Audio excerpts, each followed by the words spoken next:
Good evening and welcome to the St. Charles County Council meeting. We'd like to begin our meeting with invocation and followed by the Pledge of Allegiance.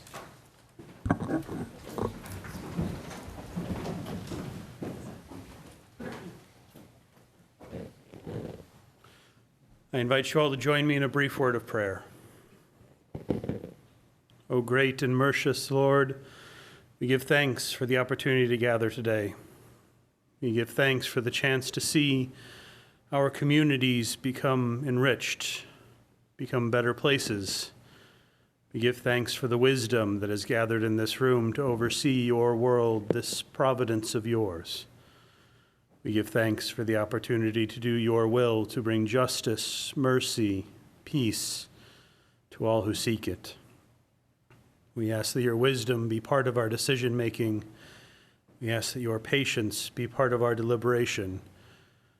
We ask that your insight and grace be part of all things that we do, as those who have gathered here carefully consider decisions to be made and move forward with the best possible option in front of them.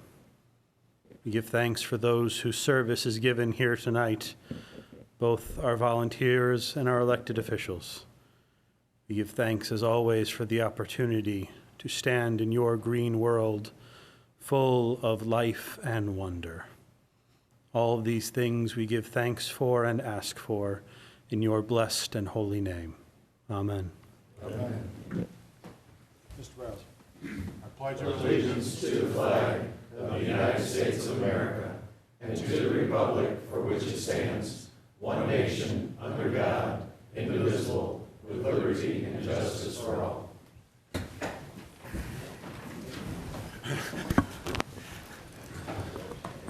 Donna, would you call the roll, please? Councilmember Joe Brazel. Here. Councilmember Mike Elam. Here. Councilmember Dave Hammond. Here. Councilmember Joe Cronin. Here. Councilmember Terry Hollander. Here. Councilmember Mike Klinghammer. Here. Councilmember John White. Here. Okay, moving on, we'll open public comments now. Folks, we would like you to register with the secretaries and give them your name, your address, and the item you're wanting to speak about so we know who you are if we want to contact you down the road. We allow 3 minutes per speaker, and where there's a pro and con, we're going to allow 3 minutes for each side to speak, and then we'll alternate to no more than 3 speakers. So that being said, is there someone here for public comment tonight? Yes, ma'am. Would you please state your name and address, please? Yes. I'm Mary Schaefer. I'm the Executive Director of Mideast Area Agency on Aging, and I live in, well, our office is in 14535 Manchester Road in Manchester, Missouri. However, we have 4 senior centers in St. Charles County. And you'd like to speak tonight regarding? Yes, I would like to speak about the needs of seniors in St. Charles County. Many of you may have seen the article in the Post-Dispatch about the boom in the senior population. I believe it was last Thursday. In St. Charles County, 105% increase since the year 2000 in the number of seniors that live in St. Charles County, and it's continuing to grow. Our agency provides services and programs for seniors who live in the community. So we have about 10,000 meals we do monthly through our 4 senior centers. We provide those for persons who are homebound. They're Meals on Wheels types of services. We also do transportation. We do counseling for seniors on benefits. And one of the things that is really the most needed for seniors, besides meals and transportation, is information on the services that are available for seniors. An example is the circuit breaker, the Missouri Property Tax Rebate. Are you all familiar with that? It has been around since like 1990. And you can get a rebate if you're age 65 and older, and your income is, if you're single, under $30,000 if you own your home. You can go back and get a rebate if your income is under that. It's been around like forever, and so many people who are age 65 and older have no idea that that is out there. So if they're having difficulty paying their taxes, or they're having difficulty with any type of income, this is something they can get back. They can go back 3 years. It's amazing how many people do not know about it. Our agency provides information and assistance to help people with rebates such as that and other options that seniors have available for them. Now, the senior tax that we're hoping that you will consider bringing to a vote of the seniors will allow people to decide to give part of their property tax. It's up to 5% per 100,000. For a $100,000 house, it would be $9.50 per year to support this tax. And then you just multiply it up for whatever your household is valued at. But we'd like you to consider allowing the voters to decide on that, because with the growth of the population in our country, in St. Charles County, in the surrounding area, we want to keep people in their own homes, and it takes services and programs to be able to do that, like the circuit breaker that so many people don't even know about. They're always like, they're 80 years old and they've never applied for circuit breaker, and they can go back 3 years. They could get a pretty good chunk of change. So again, there's many benefits out there that people just don't know about. So again, there's this huge boom in population for seniors, and we want St. Charles County to be able to be prepared for that boom to allow those people to stay here in St. Charles County. So I hope you'll consider it. Thank you for your attention. Thank you, ma'am. Is there anyone here to speak against the idea of increasing property taxes to benefit senior citizens in this county? Seeing no one here for that, is there anybody that would like to speak about another item for the council this evening? No. You would like to speak for it, ma'am? Yes, I'm sorry. Come on up, please.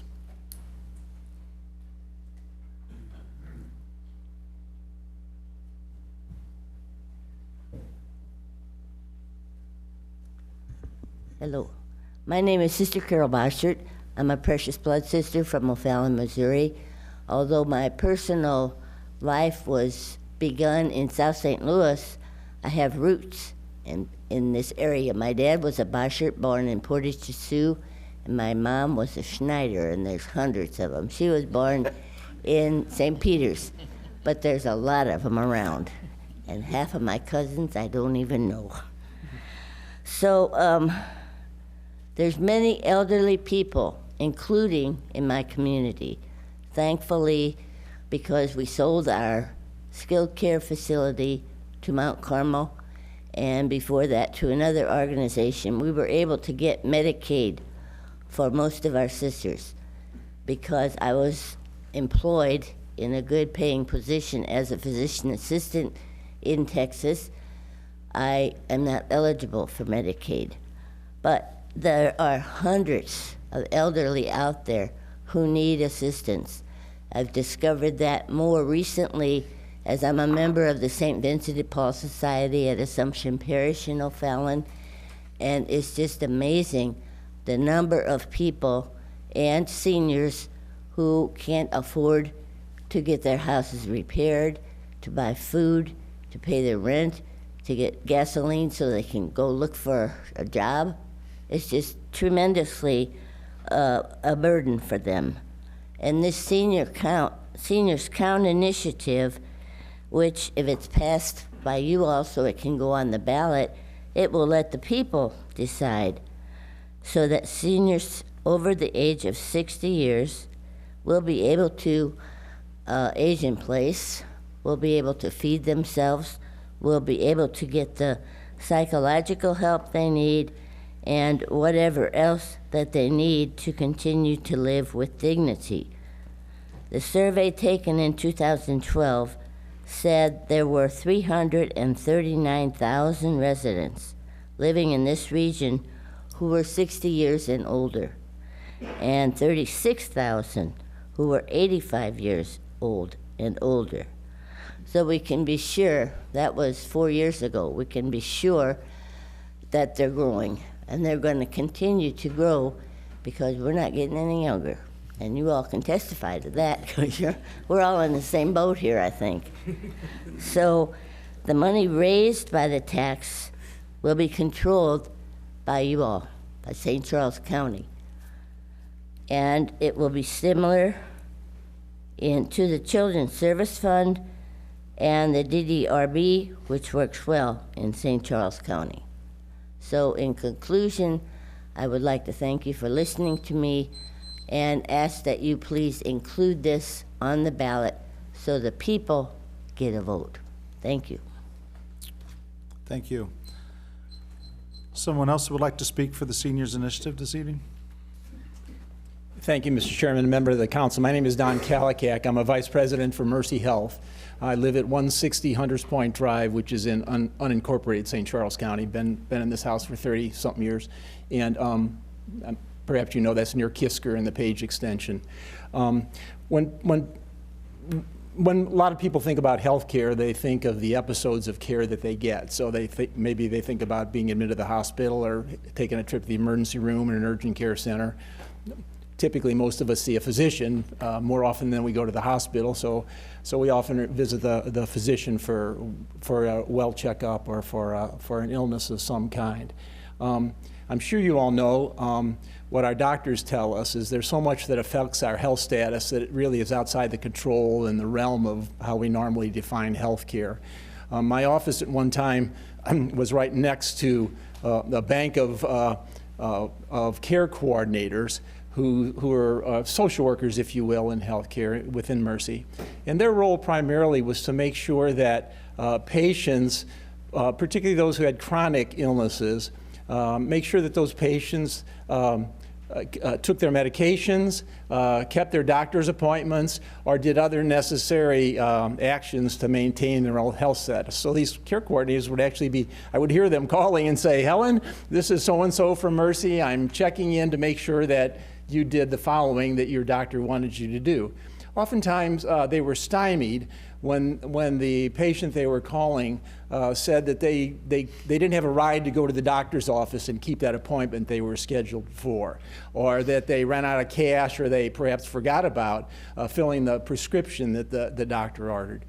And so I'm here to speak in support of a senior services fund to really provide supportive services for those over age 60 who need services that we often might think of as otherwise sort of out of the normal healthcare spectrum, but those are items that actually do have a tremendous bearing on health status and the general quality of life for all of us, particularly older people. So transportation, you heard about dealing with depression or other mental health issues.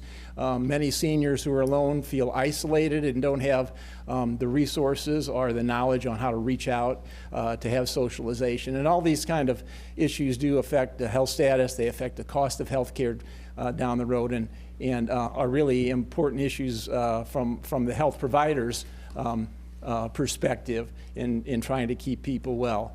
I'm sure if there were a representative here from SSM Healthcare or St. Luke's or BJC or any of the other health systems, they'd be echoing my comments. My wife and I looked after 4 aging relatives as they were approaching end of life. They were fortunate in that they had resources. They had financial resources to purchase services. They had my wife and I, as well as other younger persons, to help them address issues in aging. They're not the persons who need financial support to deal with these issues.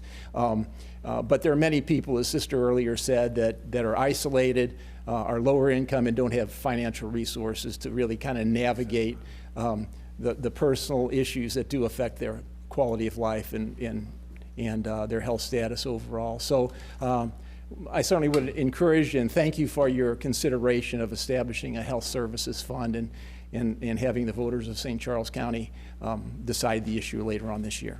Thank you. Thank you, sir.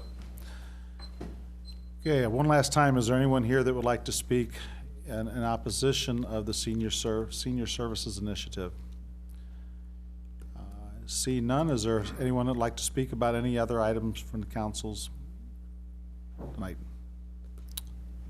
Mr. Francis. Mr. Musler. Mr. Chairman, members of the council, good evening. I'll make brief comments concerning Bill 4341, which is before you this evening for introduction.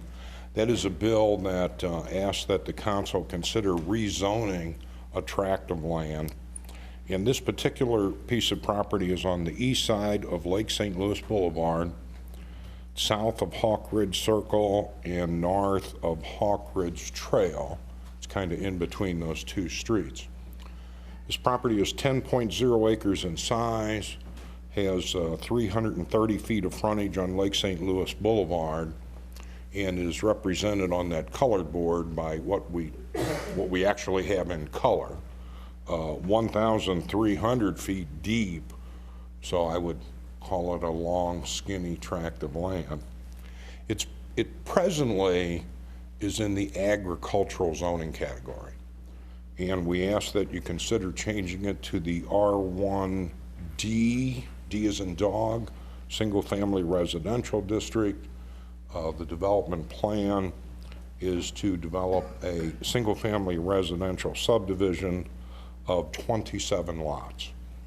These lots will all be meeting the minimum criteria of the R1D category, which is an 80-foot wide lot and a minimum lot size of 10,000 square feet. In this project, we have a gross density of 2.7 dwelling units to the acre. I would call to the council's attention that the staff did consider this request and recommended approval, and we were also before the Planning and Zoning Commission on April 20, I believe, which was my birthday. That's why I remember that. And at that public hearing at P&Z, there was no one to speak other than myself. There was no one in favor, no one opposed. There's really not a whole lot of neighbors to this property, but the commission did vet it, I think, well, and the commission also recommended approval of the rezoning, and they were unanimous in their recommendation. So with that brief explanation, I'd be happy to answer questions or just sit down and be quiet. I think that we'll discuss this when the bill's introduced, but thank you. May have a question for you then. Thank you very much. Thank you.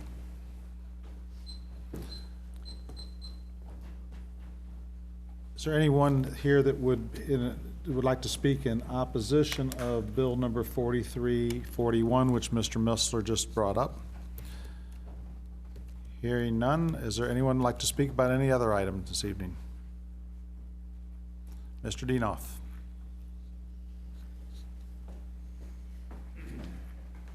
Thank you very much, Mr. Chairman, members of the County Council, A.C. Dienoff, Public Advocate and County Resident. The first thing I'd like to talk about is Resolution 1603 on your agenda. What a great, gentle, caring, and intelligent Director of Community Development that we currently have. Mr. Wayne Anthony made his contributions and is part of making St. Charles County a much better place to live. We will be indebted to Mr. Anthony for his gracious and his great public service to our county. I will greatly miss Wayne Anthony. I feel that he has done outstanding contributions to our county, and we will ever be indebted for his service. Mr. Anthony's replacement is of grave concern to me, and the nomination by the county executive for confirmation of you is on the agenda. I'm solidly and adamantly opposed to this appointment. We can do much better than the appointment that's before you on the agenda. I've been calling for the ouster and removal of this individual for the past 2 years with the city of O'Fallon. He, in my opinion, did an awful job with little to no results, and I don't feel that he is par for the course for our 400,000 residents in St. Charles County. As economic development director in O'Fallon, the tipping point was that we lost Menards, negotiating corporate greed for 7 to 9 year already existing developments with many tax breaks and cuts that were sweetheart deals, but were not for the 86,000 residents and citizens of O'Fallon, and was detrimental to the political jurisdictions such as fire districts, school districts, and other entities that got little to nothing for the next 10 to 20 years, depending on the corporate deal that was made. This appointment is not a good fit for the Community Development Director of St. Charles County and is not a fit nor productive in the public arena. I ask that you deny and vote down the county executive's appointment. I'm opposed to Substitute Bill 4338. This is giving more financial power without looking at the expenditures to the county executive staff. The county council needs to retain control and to retain ultimate transparency, fiscal responsibility, and the checks and balances that we want and demand accountability of each and every tax dollar of this county. We pay each county council member $16,500 salary, medical benefits for them and their families, a pension, other perks including staff, office, and cell phone. We ask that you retain this control of fiscal responsibility and making sure that you approve all expenditures and not just hand it over to the county executive without scrutinization. $43,000 for the park survey is ridiculous. This should be handled in-house and on a website, and on our website, the parks staff only negotiated with one vendor. Please wrap it up, Mr. And the Dean. last item on your agenda, which I understand will be tabled, is I'm opposed to U-Haul. You've all received a resolution in opposition from, I believe, the city of Lake St. Louis. There's other communities that this is not fair to because it goes against the grain of the comprehensive plan for a technology corridor on Technology Boulevard. Thank you. Is there anyone else that would like to speak before any matters before the council this evening? Seeing no one else, we'll move on to oral report from the county executive. No report this evening, Mr. Chairman. Thank you, Mr. Executive. Next, we'll move on to the consent agenda. Do we have any items to be removed from the consent agenda this evening? Mr. Chairman, I'd like to remove the Microsoft Allure and the Parks and Recreation survey, please. Second. That motion. We have a second. All in favor? Aye. And do we want to move now to approve the consent agenda as so amended? Motion to approve as amended. Second. All in favor? Aye. Going on to the items that were removed from the consent agenda. Mr. Hammond, would you like to begin? I guess starting with the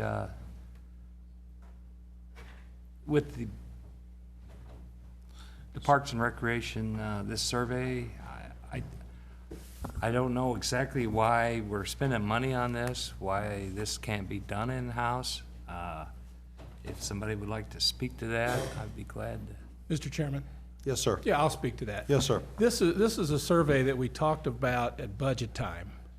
And basically, the kind of survey we can do in-house is not a scientific survey. It's like we did for Pittman Hill. We basically asked people who were interested to comment. This would be a scientific survey to find out exactly what our people think of our parks, how much they use them, and how much they use other facilities, not only in St. Charles County, but in the region. Quite frankly, I put this in December when the people from the zoo first came and spoke to me and said they had a survey that said how great everybody in St. Charles County thought the zoo was, and that may be true, but I'd like to go ahead and find out, number one, to what extent do people use those institutions in St. Louis City and County? To what extent do they go to professional sports, whether it's the Cardinals or the Blues or out in O'Fallon for the minor league stuff? To what extent are they using our parks versus using municipal parks? So, as we talked about it then, that's basically the reason that we'd like to do this. And we've gone through the RFQ process, and we have a proposal. We'd be glad to answer any other questions that you might have about it. But that's basically what we're trying to accomplish.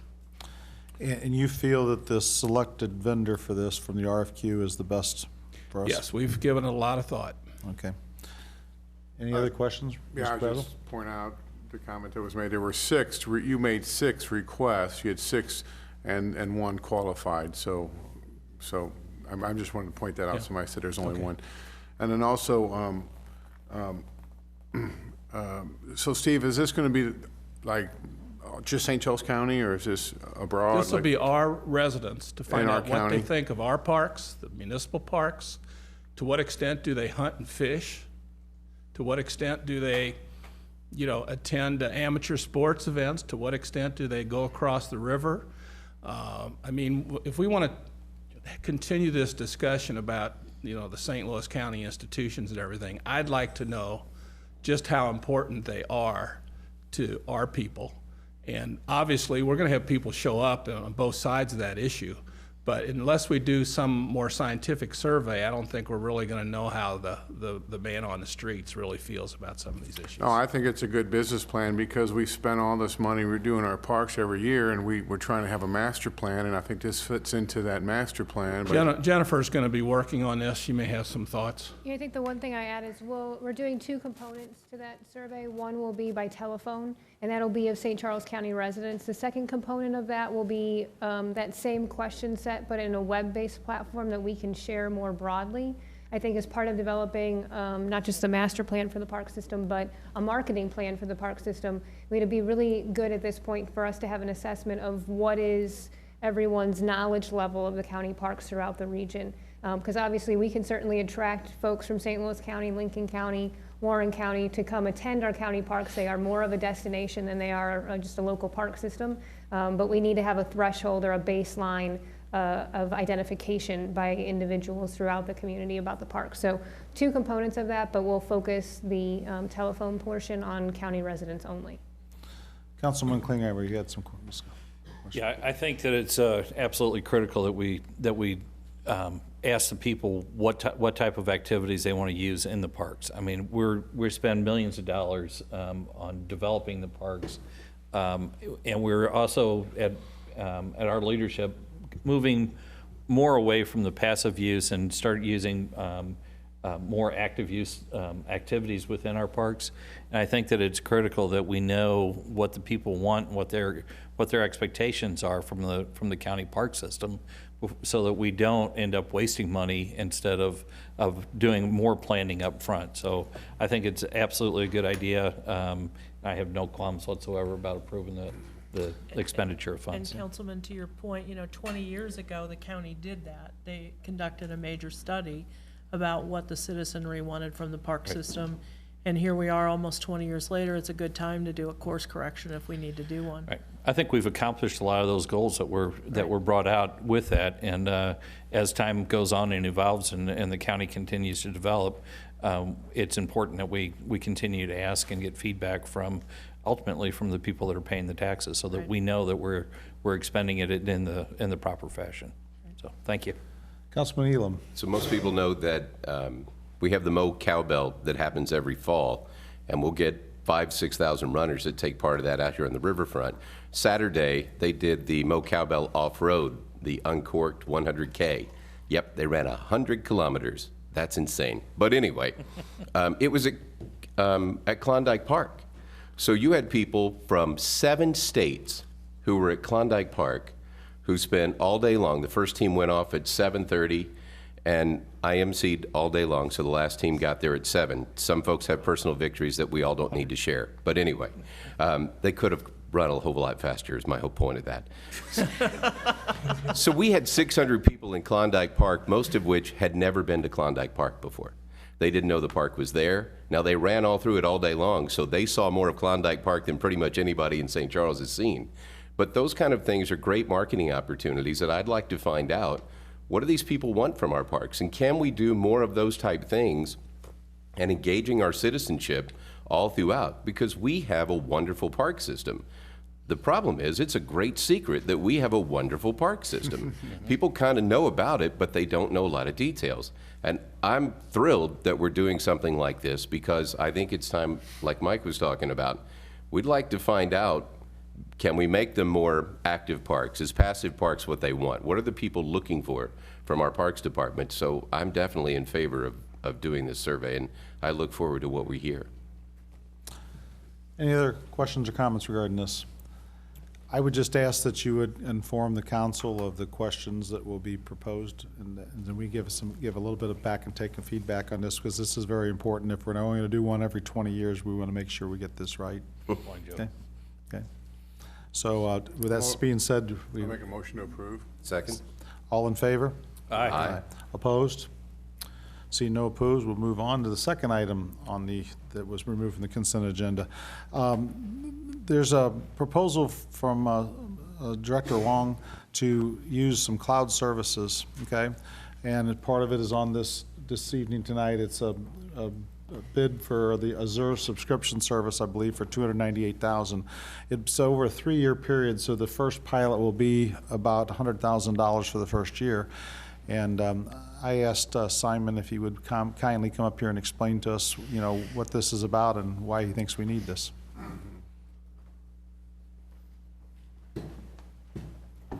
Members of the council. Cloud services is something we're wanting to investigate, because what it does is shift the focus from standing up hardware in the data center to run our computing on, and allow a vendor such as Microsoft to actually do that. And there's other vendors besides Microsoft, including Amazon and Google, allow them to provide the cloud computing platform, and we just rent services on their platform. So by doing this, it allows us to avoid having to spec the hardware, buy the hardware, install the hardware, get people trained on the hardware, and have to do that every 5 years, have the capital expenditure every 5 years, and instead just focus on the layer of that whole package that makes sense for us, and that's the application. So do you want more of do you want me to step back and explain cloud versus hardware even more? I guess the question is, do you feel that this is cost effective in that you'll free up enough server space by using the cloud more, that it's cheaper than buying more servers? Sure, yeah. And actually the money for this pilot is coming from planned hardware purchases this year. So instead of buying more equipment and more hardware and increasing the burden that we have in supporting that, we're actually going to try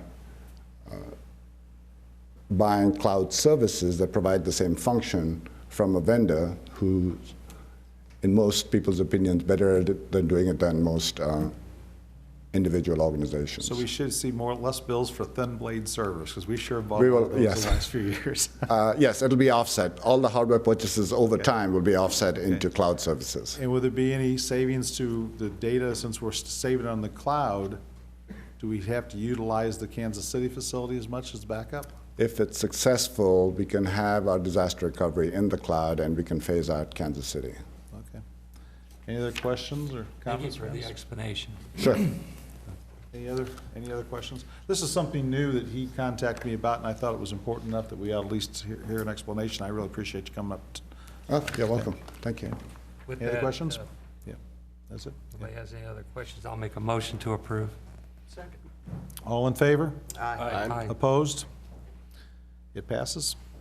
And moving on, the chair would entertain a motion to remove, or take an item removed from the consent agenda from construction management and bring it back onto the table. So moved.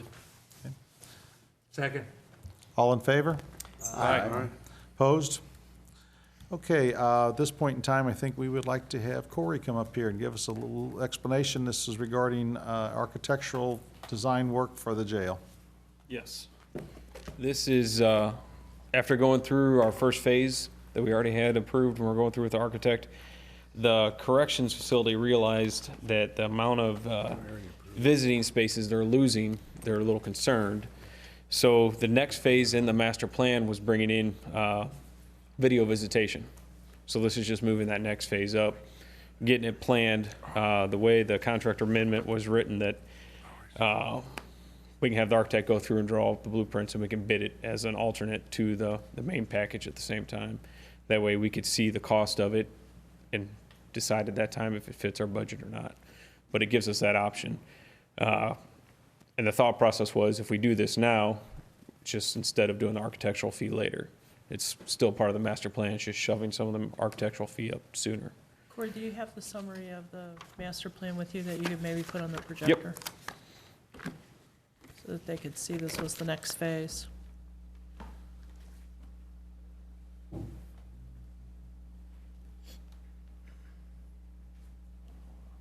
That doesn't help much. No, it doesn't help at all. You're stuck with the size. Yeah. So that, if you can see on the, you can see it, very good. So you can see on the red there, followed by the purple, there were two lines, 3.1 and 3.2, which was the very next phase when Corey had gone through the master plan with you a few months ago. And those were the video visitation and the attorney visitation areas. And that's what he's referring to now, is he'd like to advance the architectural and engineering services for those, so that if the bids for the phases 1 and 2 would allow, that he could go ahead and build those out. And Larry's here, and I should let him speak to this, but it is both a security issue for him in moving prisoners to visitation on a regular basis, and it is also something that allows him some better security controls over visitation. And I know that, Larry, you can make your way to the podium if it's okay with the chairman. Just a question for Corey real quick. Yes. Is this construction significant enough that we need an architect and engineer? Because isn't it just basically taking a room and converting it to a different purpose, and moving a door around, stuff like that? No, it's not that more at than all. that? It's involves quite a bit of technology, bringing in stuff, and it involves first floor, third floor, and fifth floor, taking all the existing visitation rooms in each of those, reconfiguring those, and bringing technology into those rooms so someone can walk in there and use a touchscreen and talk to an inmate in their cell. And it also allows the inmates or not within their cell, but their day room. An inmate from their day room can talk to somebody at home on their computer now. Okay, so it's more than one room. You've got this on 3 floors then? Yeah, it's converting our existing visiting rooms, the one-on-one visiting rooms that aren't used. And then on the first floor, it is actually an old storage room we're converting into a video visitation room. Okay, I think we thought there was just one room, but this is throughout every floor Oh, of the yes. jail then. And then the third floor, it also takes, I think it's, I don't remember which unit, there's a couple different offices in there that we're going to repurpose and turn those into attorney visitation rooms. That'll have the dual purpose, either being video arraignment rooms for the courts and also attorney visiting rooms. Any other questions for Corey? No? Remy, move it through. I don't think we have any questions for you, Mr. Crawford. Does anyone else have any questions for Mr. Crawford? Okay. I made him come in off of vacation, so. Oh, no. Mr. Crawford, how's your vacation? Must have been anticipating a problem. Well, then let's get Mr. Crawford back on his vacation. We're sorry, we didn't request him coming here. I'm sorry about that. No, I did. It's my Okay. fault. Make a Okay. motion to approve the item. Second. All in favor? Aye. Aye. Opposed? Thank Passes. Okay, moving on to resolution number 1603. Resolution 1603, sponsored by council as a whole. A resolution expressing the appreciation of the St. Charles County Council to Wayne Anthony on the occasion of his retirement from his position as Director of Community Development.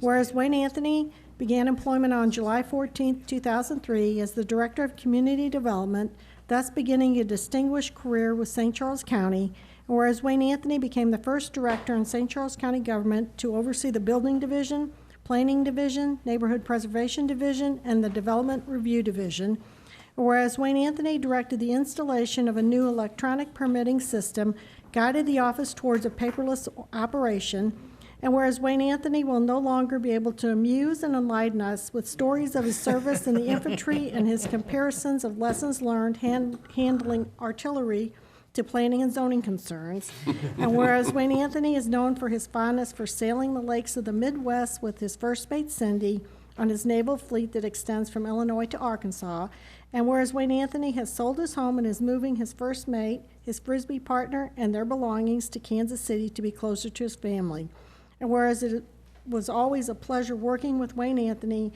as he is a man of good nature, prompt, dedicated, and willing to give his undivided attention. Now therefore be it resolved by the County Council of St. Charles County, Missouri as follows. Section 1, the St. Charles County Council hereby commends Wayne Anthony for his distinguished career with St. Charles County government and his exemplary commitment to this government, and further takes this opportunity to applaud the contributions of Wayne Anthony and ensure they are duly noted and recorded herein as a tribute.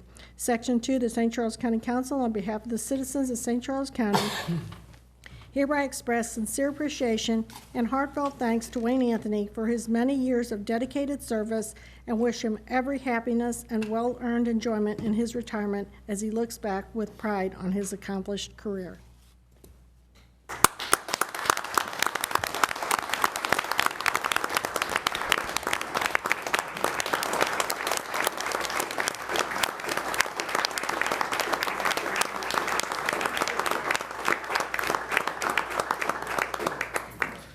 Just a very few words, and that's probably not what you're used to.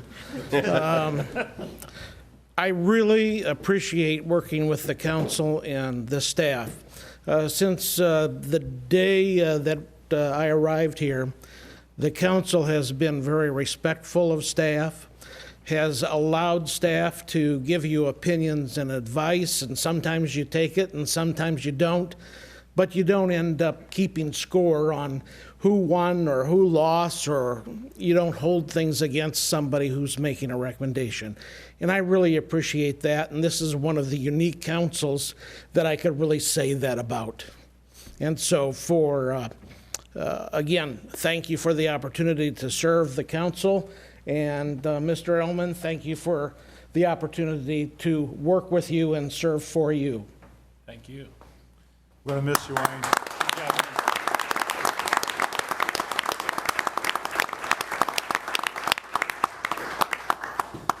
Mr. Anthony, I made a lot of requests for you through the last 5 years, but I'm going to ask just one final request. Please don't become a Royals fan when you move to Kansas City, okay? Okay. Oh, no. Thank you so much. Moving on for bills for final passage. Anything else? Take a roll on that. I'm sorry, A need to roll resolution expressing the appreciation of the St. Charles County Council to Wayne Anthony on the occasion of his retirement from his position as Director of Community Development. Councilmember Brazel. Yes. Councilmember Elam. Yes. Councilmember Hammond. Yes. Councilmember Cronin. Yes. Councilmember Hollander. Yes. Councilmember Klinghammer. Yes. Councilmember White. Yes. The resolution passes. Moving on for bills for final passage. Bill number 4336, an ordinance repealing the current Chapter 126 in its entirety, enacting a new Chapter 126 ordinances of St. Charles County, Missouri, OSCCMO. Questions or comments regarding bill number 4336? Hearing none? An ordinance repealing the current Chapter 126 in its entirety, enacting a new Chapter 126 ordinances of St. Charles County, Missouri, OSCCMO. Councilmember Elam? Yes. Councilmember Hammond? Yes. Councilmember Cronin? Yes. Councilmember Hollander? Yes. Councilmember Klinghammer? Yes. Councilmember White? Yes. Councilmember Brazel? Yes. Bill number 4336 passes. Moving on to bill number 4337. Bill number 4337, an ordinance amending sections 405.135, 405.170, and 405.175 ordinances of St. Charles County, Missouri relating to permissive and conditional uses in C2, I1, and I2 zoning districts. Questions or comments regarding bill number 4337? Hearing none? An ordinance amending sections 405.135, 405.170, and 405.175 ordinances of St. Charles County, Missouri relating to permissive and conditional uses in C2, I1, and I2 zoning districts. Councilmember Hammond? Yes. Councilmember Cronin? Yes. Councilmember Hollander? Yes. Councilmember Klinghammer? Yes. Councilmember White? Yes. Councilmember Brazel? Yes. Councilmember Elam? Yes. Bill number 4337 passes.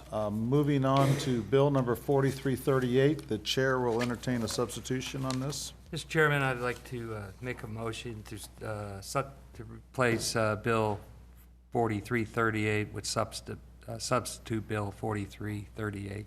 Second. Okay, all in favor of accepting the substitute bill? Aye. Aye. Opposed? And at this point in time, Donna, do you need to read the substitute bill again?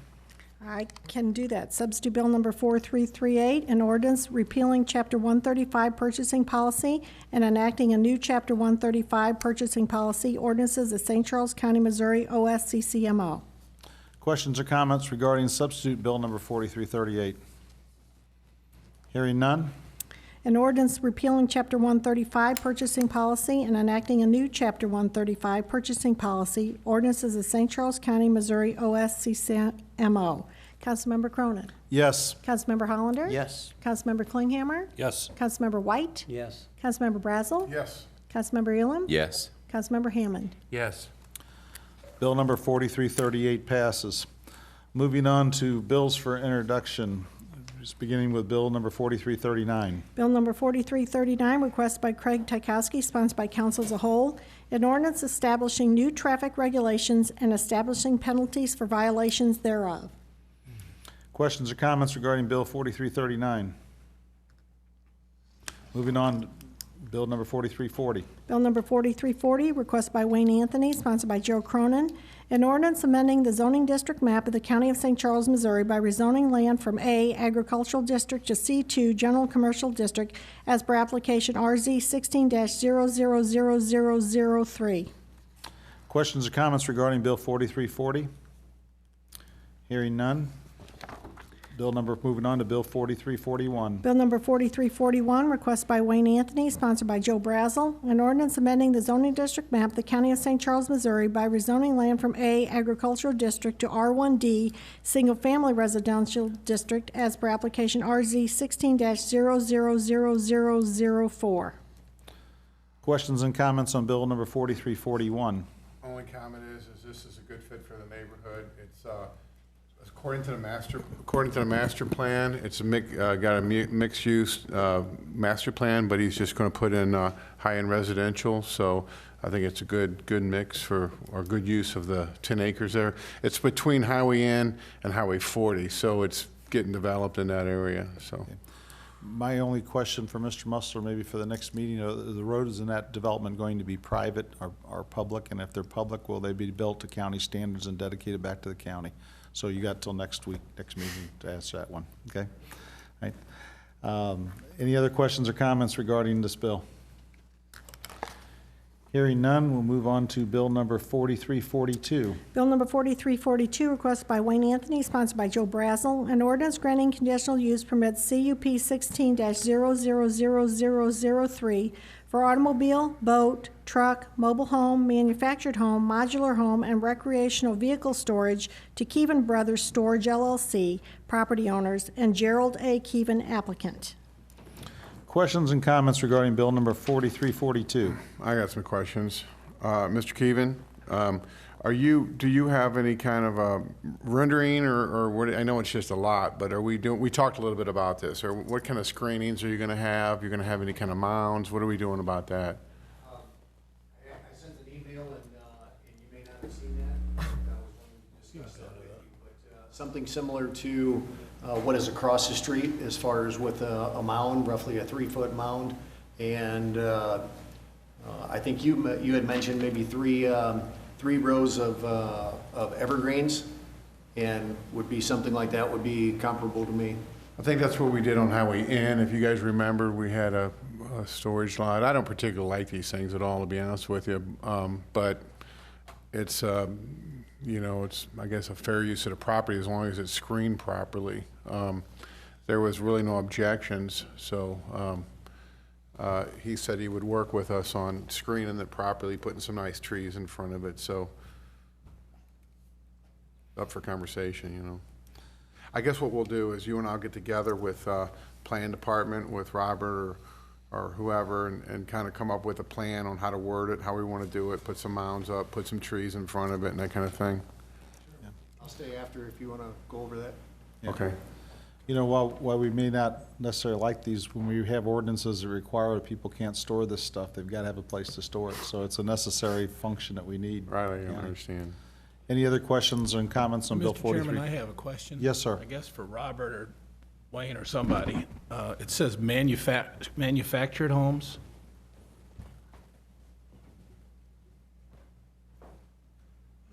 So you'd be able to store a double wide? Well, the intent is for RVs and boats, and the applicant was clear about that at the Planning and Zoning Commission meeting. But when it's listed in the land use category in the zoning ordinance, it lists all of these different things. So technically, we list the entire category. Really, on the conditional use permit, you don't just take out the parts that we're going to allow? Not to jump in on your question, Steve, but that seems a little backwards. I think on conditional use permits, you can do it however you want to do it. Yeah. Right, you can condition a conditional use permit. If you relate it back to the use and its effect on neighbors, sure, you can condition it in that fashion. I think that's a good catch. I think we should find out what this applicant wants to use it for and permit that. And if he sells it and somebody else wants to use it for manufactured homes, they can come back. Exactly. Yeah. Mr. Keevan, I don't think you have any interest in storing manufactured or mobile homes. I'm familiar with a facility on Highway 79. You just basically, it's basically campers and boats and the like, okay? So if they struck, on the conditional use permit, if we struck out the allowance for manufacturer's home or modular homes, that wouldn't be in effect, hurt you any, would it? That would not whatsoever. I was kind of wondering why it was actually in there myself. Okay. But to answer, if I can speak at this time. Sure. Mr. Cronin, you had said. You can come on up. To the microphone, please.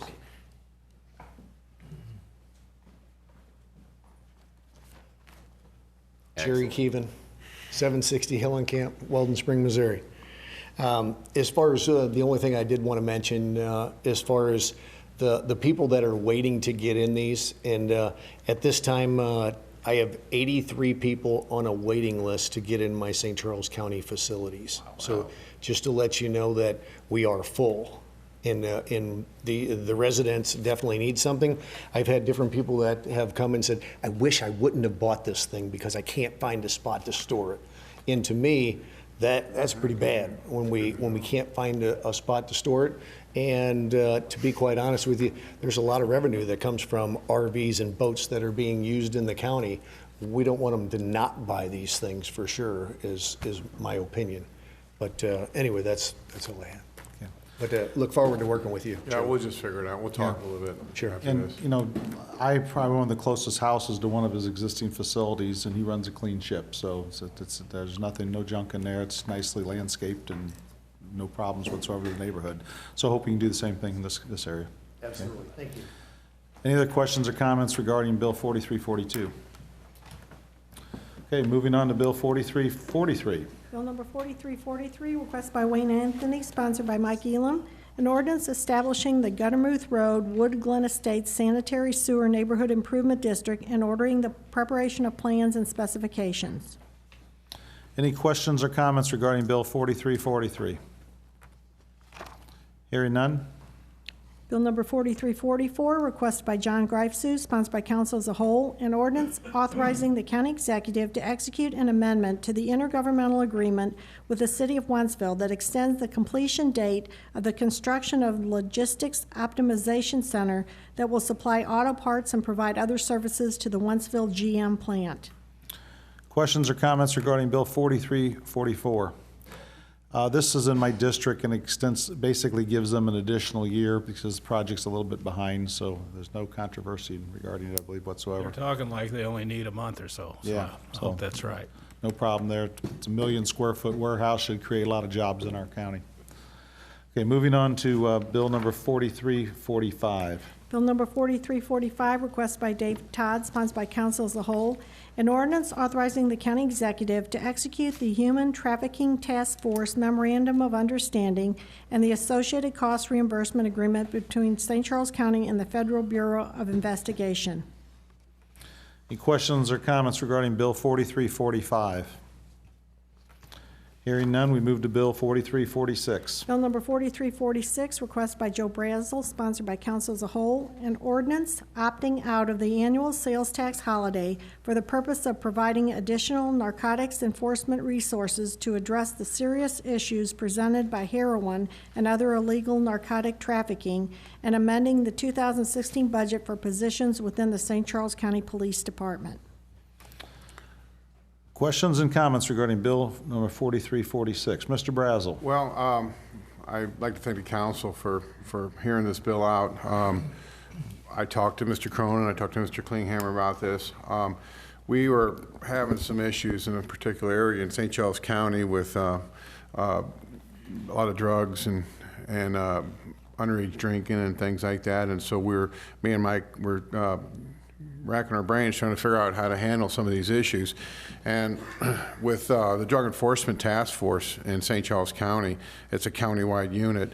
It's the only county unit that doesn't get paid overtime. And the reason is, there's other reasons, which I talked to the chief about it, I talked to Joanne about it. It's a little complicated, but I think it's something we're going to have to work on. One of the problems is they don't get overtime, but they get comp time. But they work so much that they can't take half their comp time. So it's almost counterproductive. And we have a serious drug problem in this community in St. Louis County, St. Charles County. little bit has to do with being the only state that doesn't have an opioid registration, but we have to work on that through state legislators, or hopefully locally something come up with a plan on that, but something has to be done. We have more people dying from heroin than car accidents. It's the first time in history that something like that surpassed car accidents. So it's an epidemic, and it needs to be dealt with. So talking to the other council members, I wasn't in favor of opting out of the sales tax holiday, but then seeing some of the numbers that Bob was putting forth, when you're talking around $300,000 for a day, and I was thinking about how our drug task force and our drug problem is so serious that we could use funding that would do a whole lot of good for the whole population of St. Charles County. It's good for the common good, rather than making a few savings on a sales tax of a computer or whatever. This helps everybody. It keeps property crimes down, keeps crimes against people down. So we thought it would be a great idea to put this in enforcement of drugs. So the administration, I believe they thought it was a relatively positive idea as well, and that we would put that, earmark it. So instead of it going to a pickup truck or tractors or whatever, it goes directly towards drug enforcement, where they do need, they can always use help in law enforcement, but especially in drug enforcement. So that's why we did this. Good summary, Joe. That I think it's, as Joe's already pointed out, this problem has really rattled me all the way to the bones. We deal with a lot of things on the county council, but this problem that we're having with heroin is truly scary. It has gotten to be so mainstream and so prevalent, and once people try it, it's almost impossible to turn it around. So we've got to do everything that we can, and given our police department the resources that they need to get the job done, that's our role in this, and that's that we should be doing. So I think it's the right thing to do. Mr. Elam. I don't have a problem with what you want to do with the money, and I'm on board with that. The only thing I'm torn about is when you opt out of this, are people going to cross the bridge and go buy something in Chesterfield? Because Chesterfield does not opt out of this. They are a participant in it. So is St. Louis County. So my only worry about this, and I appreciate if we're going to do this, what we're doing with the money, because there definitely is a need. So if we're going to do it, I appreciate the way that we're going to do it. That's my only concern. And so the numbers that we think we're getting that day, we may not be getting that day, because we're giving people an incentive to leave the county and go buy something somewhere else. That's the only thing that bothers me about this. I appreciate the incentive behind it. I appreciate the thought process behind it. I just don't know if you're giving people an incentive to go buy something somewhere else, if those numbers that we're currently thinking are going to be there are truly going to hold up. So what we're thinking we're going to have this pot of money to throw at this particular problem, I don't know that we're going to have that particular pot of money that we think we are to be able to go after that. And that's something I understand nobody's going to know until we do it. Mr. Chairman, can I Yes, ask sir. Bob a question about Yes, sir. Elam's problem? Mr. Elam has a lot of problems. You're going to go after this one, right? Mr. Elam's question. excuse Okay. me. St. Peter's did this, how many, back when we were having budget problems, they basically They away did with it in either 2008 or 2009. They So- cited in their rationale the high cost of litigation that they were having okay. in a certain area that you might be aware of. I don't remember the public really. Our reason opt-out's better than theirs. Yeah. I don't remember. Well, I guess my question is, can we find out if it had any impact at Mid Rivers Mall or in St. Peter's? Is that possible for us to look at numbers and? We My could question look- is, my thought is it probably didn't, or they might have gone back to it. Right. We could look at a very select number of retail locations, namely the major anchor tenants in the mall, for example, at Mid Rivers Mall, and see how they fared. We do have And you some couldn't data make way. that, you couldn't make the numbers public, but you could report generally on Correct, what you yes. saw. We can't share those numbers individually on a public basis. It's a Can you just violation. take a look at that before the next meeting? Yeah, I can put a few numbers together and see if they show anything. Yeah. Sure, yeah. Okay. Could I make a request that maybe we talk to some of the economic development directors around the area? One of the finest just came to work for the county. So as our new Wayne Anthony and Mike Robert, that I'm very excited about. So just get some ideas. Scott Drochnik is a county employee now who has a lot of experience in looking at these issues with the EDC. So maybe they could give us an idea. Like I said, I like what we're going to do with it if we're going to do it. I'm just concerned that we're spending some money that we're not actually going to end up getting. Okay.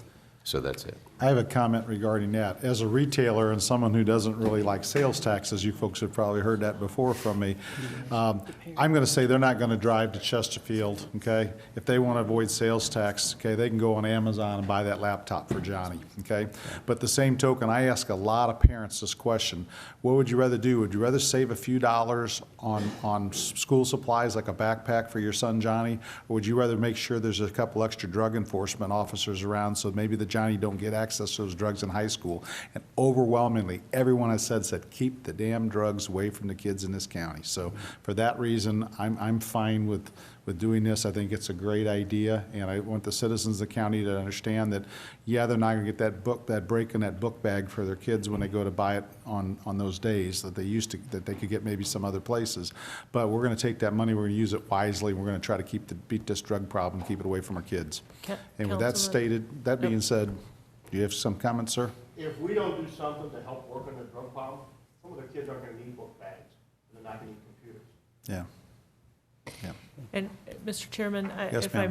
might, both Richmond Heights and De Pere have opted out some time ago from the sales tax holiday, and I have had my niece, whose daughter shops at West County and Galleria, complain bitterly about the traffic on those weekends. So apparently opting out has not stopped people from shopping at the malls. Okay.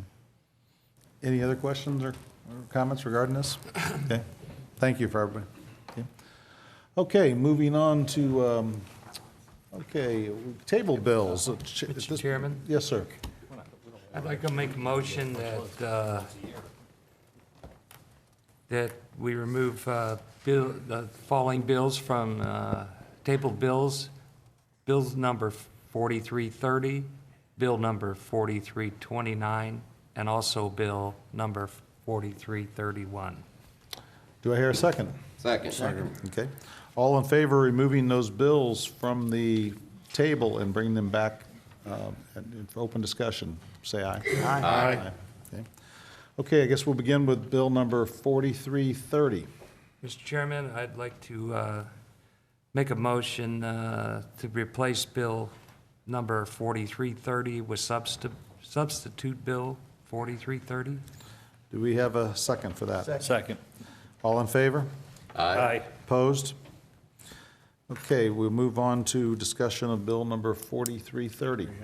Questions or comments regarding bill number 4330? Tom, do we need to read I this? got some questions. I'm a little excited. I've never seen a substitute bill, so is this it here? What is this, Dave? What's- Okay. Dave did the work on this in my district, and I'll let him explain. All right, which one are you guys talking about? Are you talking about 4330 is a U-Haul? Yes.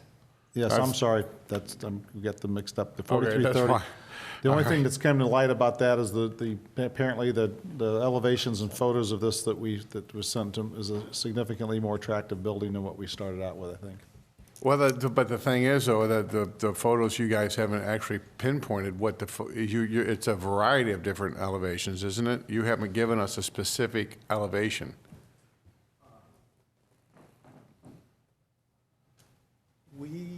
My name is Michael White, U-Haul Company of St. Louis.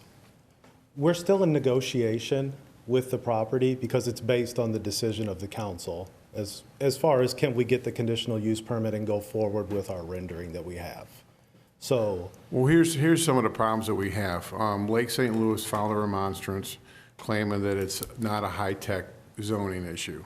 I've been talking to Robert Meyer, and I'm going to have him come up in a minute. that whole corridor is high-tech, but it's spotty high-tech. So we have to make sure we have a clear definition on what the master plan says.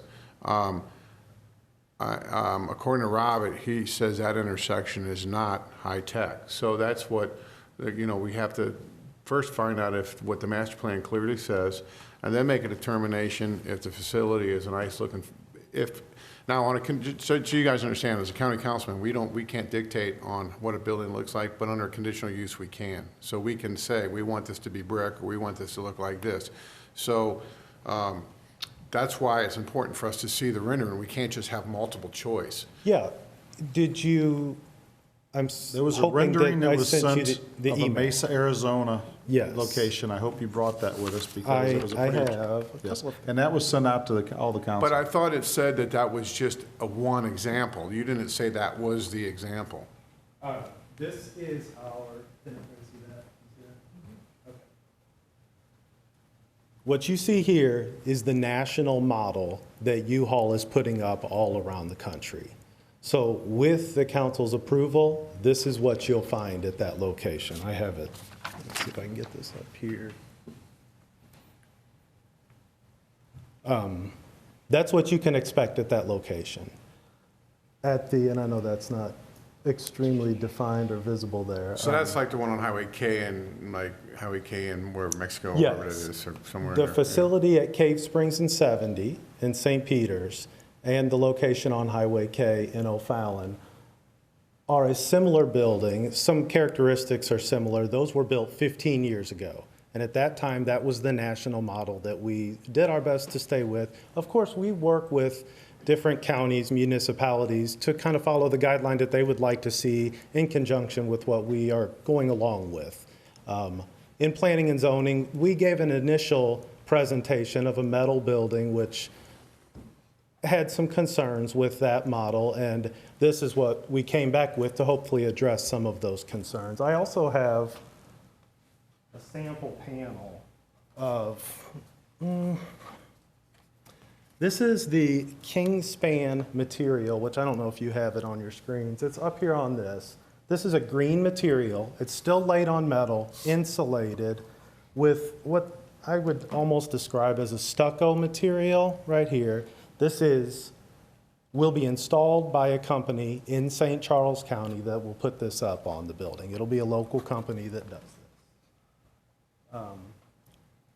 So to answer your question about the elevations, what you see in the email and what you see on this picture, if approved, is what you'll see at that location.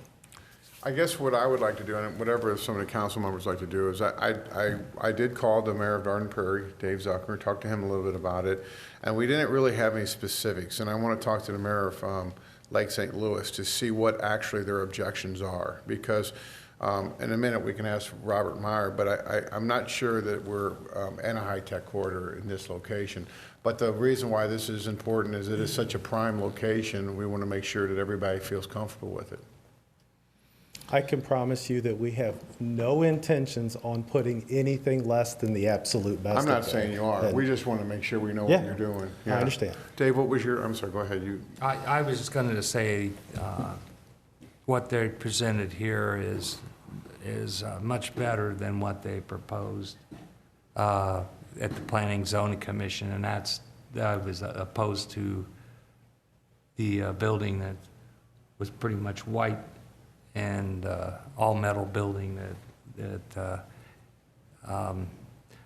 really wouldn't fit in well there at all. So I think that they've made an attempt to at least provide a nicer-looking facility than what was proposed at Planning and Zoning. Councilman Klinghammer. Yes. Mr. Brazel, was the opposition to it from the opposition to having a U-Haul building there, or was it the opposition that you've heard, was it more related to the appearance of that U-Haul building? Well, we got the remonstrance filed by Lake St. Louis. It read that according to their master plan, that it's a high-tech corridor, the whole 60. So they don't want a U-Haul there at all? They don't want any outdoor storage. They want office buildings, campus-type technology. So now you're bringing up the fact that, is it really in the high-tech corridor? Well, I think Robert can address it. It kind of changed back and forth, so it's not, I don't know how clear it is. That's the question. Yeah.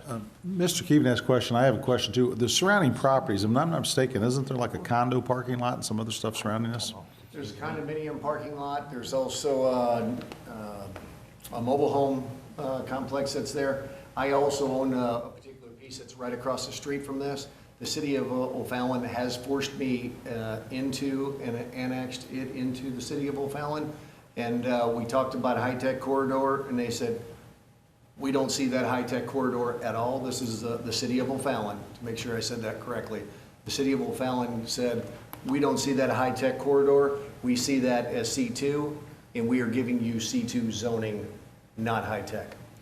And just so I'm clear about this, the mobile home park and the condominium that adjoin this place, I mean, I wouldn't necessarily think somebody didn't granted permission for those, and that wasn't high-tech back in those days. That was 50 years ago. The other thing is this high-tech thing, you know, kind of gets me. That's a pretty high-tech storage facility right there by the looks of it. It's the highest tech storage. And you'll businesses find use in- those things to store computers and hard drives and a lot of high-tech stuff. So how do you call something high-tech or not in the business world? That gets a little tricky. Okay, that being said, do you have anything other comment? The last thing, there was a gentleman on the planning and zoning, and I'm sorry for not remembering his name.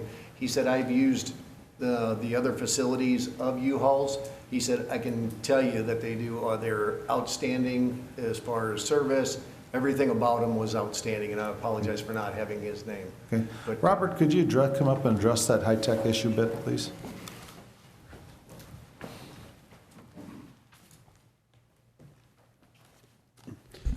In the 1990s, the county's master plan created all up and down the Highway 61 corridor this future land use designation as high-tech corridor.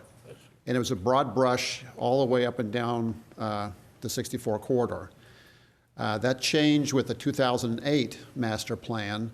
And starting with the 2008 master plan, it was a lot more nuanced. And what I mean by that is, my understanding is between the 1990s and 2008, really a lot of the municipalities who had jurisdiction over that corridor, they weren't necessarily approving high-tech future land uses. There was a lot of commercial, there was even residential.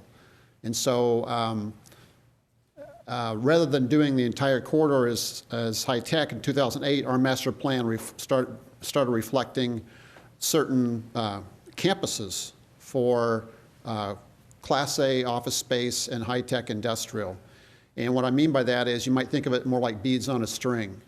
And certain locations, and in fact, our economy section of our master plan, it calls out promote creation of additional pad-ready development sites for Class A office space and high-tech industrial uses. And I mentioned certain locations, encourage development at Interstate 64 and State Highway DD in O'Fallon, and also 64 and Lake St. Louis Boulevard in Lake St. Louis. So those are, again, I kind of think of it as beads on a string rather than necessarily this large swath up and down the corridor.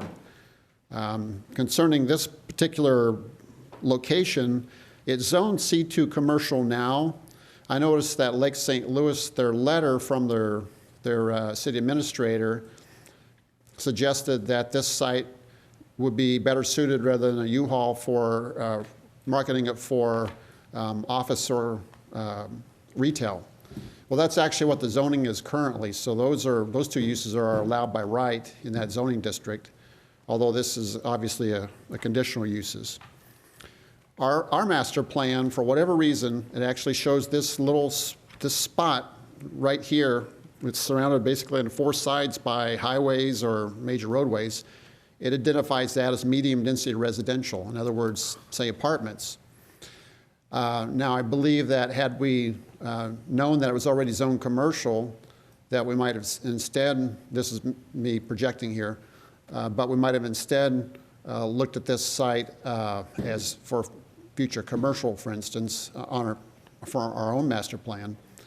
But that's the fact is that our own master plan right now identifies it for medium density residential.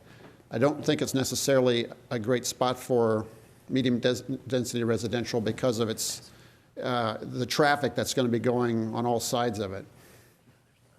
I would say that this is certainly a high visibility location, so anyone driving up and down the highway or on the South Outer Road or even Highway N will be able to see this location. So I do appreciate your concern about the aesthetics of this site. On the, Questions? as far as when you do the site development, what kind of, do you request landscaping and trees and stuff for the conditional use, or do you do that in-house with, just within your staff? Like to make sure the landscaping is adequate and. Right. The ordinances that we have in place right now require a certain amount of landscaping. It requires setbacks in the front yard and that area be landscaped. And so we're obviously going to follow that whenever the site plan comes in, which will be a more formal and detailed review under our landscaping requirements. But if there's something that you believe is important for the aesthetics, the conditional use permit process and the standards, it does allow you to make conditions to ensure that this is going to be a good neighbor. Any other questions or comments? Mr. Brazel, would you like to have more time on this, or do you would like to move this forward? That's a question for you. Well, I don't, I really haven't had anybody call me. I've got that remonstrance from Lake St. Louis, and that was it. And, yeah, Mr. Can I Keating? speak on that, please? Yes, sir, come on up here. Yes. I did call them, I called the mayor of Darden Prairie, and they said their council was indifferent. So, it's like, you know, if they stick to if that's you're saying that's the plan, so we would write that into whatever that site, whatever you call on that plan, if that's what it's gonna be, and you can't switch it on us, then, that doesn't look so bad, really. Go ahead. I think it looks fantastic myself, but the city of Lake St. Louis had a particular facility, hopefully that you guys maybe would remember it from driving by there. I believe it was an old Legion Hall, or maybe it wasn't a Knights of Columbus, but something like that. It was an old outside storage. It was a small climate control. It's a gray building. You guys have that in mind at all? Yeah. Really did not do any justice. This thing is fantastic. This is a Taj Mahal compared to what they had. They did decline the outside storage, which was boats and RVs that was right next to the highway. I totally understand that. I had this property. I didn't ask for boats and RVs because I didn't think it would be appropriate. This is an extremely nice looking building, but the city of Lake St. Louis, what they didn't like was the outside storage of boats and RVs, and it's a building that, and forgive me, I would say it's 30 to 40 years old with a siding that is a wooden siding that is painted. So not anything even close to what we have here in front of us. So the trucks, I guess you're gonna rent trucks as well there, right? And so you'll where will those be parked, around the back, or where are you planning on parking them? There will be designated parking located for the trucks and trailers on two sides of the property. The side with the current plan, close to Highway 40, and then also on the Highway 10 side. Councilman Klingauer. Yeah, Robert brought up a really good point. Now's kind of the time that if there is any conditional items that we wanted to add to the permit, now's kind of the time to do it rather than after the fact. And it's one of the things that's a little frustrating about our process here in the county. We don't see the site plan, so it's hard to know what additional conditions that we should put on the property. It's kind of the egg and the chicken thing. Robert, is there any other? Can you think of anything else that we should be doing to make this, to use your words again, a good neighbor for a good fit within the neighborhood? Looking at the trucks, the storage of them, anything else that we should be adding to the site plan, in addition to our normal, site plan development guidelines that we have? I think it's really helpful that these are proposed to be indoor storage spaces so that you're not going to have a bunch of overhead doors that are going to be facing residences or even the highway. So it's really access from the inside. And I think if you would specify a certain finish, I think I would call this maybe EIFS or drive it on a foam, and then also with a metal backing, so it'll stay rigid and it won't. I think that's also can be very attractive. I'm pretty sure that's what the units in St. Peter's and O'Fallon have EIFS or drive it on the outside.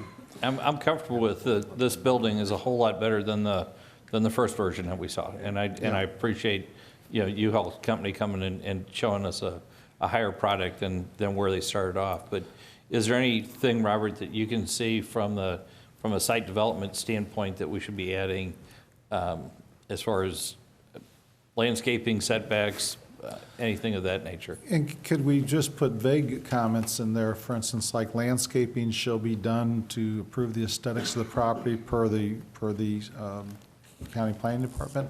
Should truck parking be put in such a manner to reduce visibility from the major roads? Okay, does that type of stuff, can we leave it in there? Because these folks haven't even done their site plan left. Can we leave them enough flexibility to get this thing built, but also then maneuver it some to make it where it looks better for us, for the residents of the county? Okay.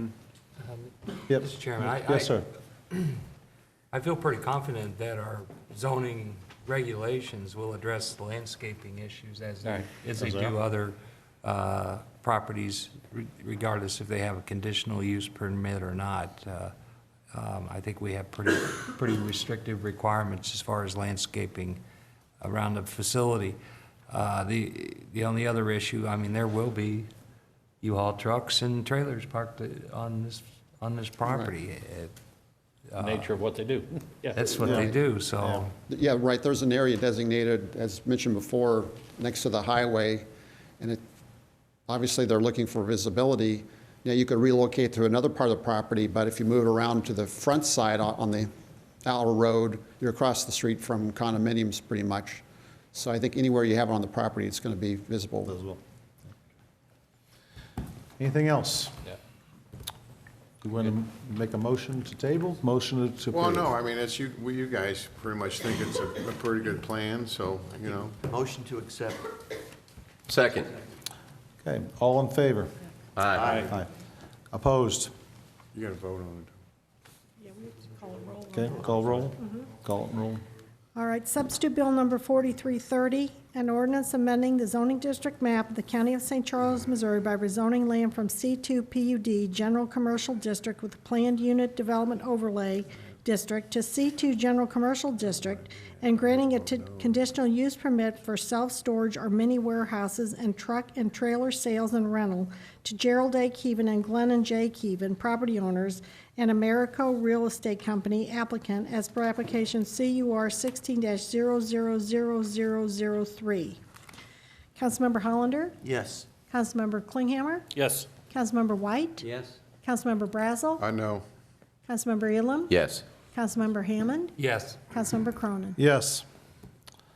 Bill number 4330 passes. Good luck to you folks. Make it pretty, okay? You can count on that. Mr. Chairman? Yes, sir. Mr. Chairman, regarding Bill 4329 that's been removed from the table, I'd like to make a motion to replace Bill 4329 with substitute Bill 4329. Second. All in favor? Aye. Opposed? Okay, questions or comments regarding this substitute bill number 4329? Just to explain, a quick explanation why the substitute bill, based on the changes we've made to the zoning, the substitute bill will require or change this to a C2 zoning for the entire property. And then the applicant will come forward. He had originally wanted the industrial zoning there, and we had quite a bit of opposition to that. So this will address that. So it'll be a C2 zoning, and then it'll be followed up with a conditional use permit as changed in the previous ordinance. This is in my district, and the neighbors of Mr. Craig, who's this application is, contacted me, and they like this process. They like the conditional use. Mr. Craig's applied for the conditional use and seems very willing to work with the neighbors to make this so it's a business that works in harmony with their neighbors. So I think hopefully we can move this on, and it'll be a win for the residents, for the business, and also for the city of Wentzville. So that being said, do we want to, any other questions or comments on bill number 4329? Or substitute bill number 4329? I'd like to make a motion to approve. Second? All in, No. okay, roll call, I'm sorry. Yeah, that's It's actually a getting late in the roll night, call. I'm sorry. Right, not a problem. Substitute Bill number 4329, an ordinance amending the zoning district map of the County of St. Charles, Missouri by rezoning land from A Agricultural District and C2 General Commercial District to C2 General Commercial District as per application RZ 16-000002. Councilmember Klinghammer? Yes. Councilmember White? Yes. Councilmember Brazel? Yes. Councilmember Elam? Yes. Councilmember Hammond? Yes. Councilmember Cronin? Yes. Councilmember Hollander? Yes. Bill number 4329 passes. Good luck, Mr. Craig, with your CUP. Okay? Thank you very much. Okay, moving on. We have Bill 4331 before us. I'll entertain motions on that one. That was accidentally, it was supposed to be voted on last meeting, but. Yeah, we were waiting for you. Yeah, well, I appreciate it, but it's all good. This is good. Okay. Yeah. Okay, you'll make a motion to approve? Motion to approve, or, Now, that, again, we need Gotta to vote. just call the roll on that if there's no Yeah. discussion. Okay. Bill number 4331, an ordinance granting conditional use permit FWK 16-000003 for a temporary fireworks stand to the Inertia School of Dance Incorporated, property owner, and Bad Boys Fireworks LLC, applicant. Councilmember White? Yes. Councilmember Brazel? yes. Councilmember Elam? Yes. Councilmember Hammond? Yes. Councilmember Cronin? Yes. Councilmember Hollander? Yes. Councilmember Klinghammer? Yes. Okay, that being one last thing, we have an announcement that I've asked Mr. Elam to do regarding a young lady that's over there working right now while we're discussing this. Okay? Is this about Miss George? Yes, ma'am, it is. That lady that's always over there working, okay? Okay. Would this be about the Athena Award? It surely would be. So every year, the Athena Leadership Group, it's a nationwide women's organization, maybe international, actually, women's organization. They honor some leading women in our community, and we were very honored and very proud that Miss Jennifer George was one of the 3 recipients that was named this year. So congratulations, Miss George, for all your hard work and welcome recognition. Mr. Elam brought this up to us and up to me, and I wanted to make sure you were acknowledged for it, because we do appreciate all the work you've done, especially on tough stuff like purchasing policies. And with that, we have a motion to adjourn and watch the Blues. Hang on a second. Mr. Chairman, just a few minor things. First of all, let me add my thanks to Wayne Anthony for a job well done. Let me thank all of you for approving Michael Hurlbert to take Wayne's place. And Robert, thank you for getting up there and showing Michael what he's going to have to deal with from these guys. Michael, they asked some tough questions, so be ready, do your homework, and everything will be great. And it's great to have you on board. And the last thing, I want to thank all of you for not asking Mr. Hazel any tough questions. He met with me before the meeting and helped. And I thank you all for not asking. Okay, now do we have a We're trying to get out of motion? here to adjourn? tonight, so, you know. Motion to adjourn. Second. All in favor? Aye. Good evening.